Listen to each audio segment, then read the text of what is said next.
Karimnagar corporation సంబంధించిన mayor deputy మేయర్కి సంబంధించిన ఎన్నికలు నిర్వహిస్తున్నారు. ప్రమాణ స్వీకారం జరిగింది. దీనిలో భాగంగా సర్వత్రా ఆసక్తి ఉత్కంఠ నెలకొల్పినటువంటి కరీంనగర్ కార్పొరేషన్ మేయర్ పీఠం ఎవరు దక్కించుకుంటారనేటువంటి నేపథ్యంలో పెద్ద ఎత్తున రాజకీయ వర్గాల్లో చర్చ జరిగింది. కరీంనగర్ కార్పొరేషన్ పరిధిలో సైతం పెద్ద ఎత్తున చర్చ జరిగింది. ఎప్పుడైతే మంత్రి పొన్నం ప్రభాకర్ వేములవాడ వేదికగా చేసుకొని మేము చక్రం తిప్పుతాం, మేము రాజకీయాలు చేస్తామని చెప్పి చేసినటువంటి కామెంట్ నేపథ్యం ఒకవైపు, రెండో వైపు బీజేపీ శిబిరంలో ఉన్నటువంటి జ్యోతి మరొక కూటమిలోకి చేరడం అనేది మరొక విషయంగా చెప్పుకోవచ్చు. దీనిలో భాగంగా ఒక్కసారిగా దానికి సంబంధించి అయితే 68 మంది హాజరయ్యారు. దానిలో భాగంగా కాంగ్రెస్ పార్టీ నుంచి కోఆప్షన్ మెంబర్గా ఉన్నటువంటి మనకొండ ఎమ్మెల్యే ఇప్పుడే అక్కడికి వెళ్ళి పరిస్థితి సమీక్షించి బయటకు వెళ్ళినటువంటి దృశ్యాలు చూస్తున్నాం మనం. ఖచ్చితంగా దీనికి సంబంధించి క్లియర్ కట్ మెజారిటీ అంటే ఓటర్లు తటస్థగా ఉండాలని నిర్ణయించుకున్నటువంటి నేపథ్యంలో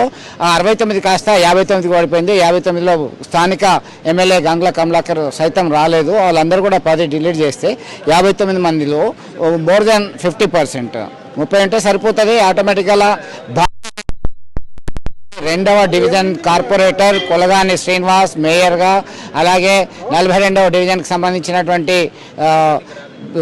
కార్పొరేటర్ యాదగిరి సునీల్ రావు డిప్యూటీ మేయర్గా లాంఛనం అయిపోయింది వారి ఎన్నిక. దీనికి సంబంధించి అయితే పెద్ద ఎత్తున చర్చ జరుపుతుంది. ఒకవైపు భారతీయ జనతా పార్టీని టార్గెట్గా చేసుకొని నాన్ బీజేపీ కూటమి అంతా కూడా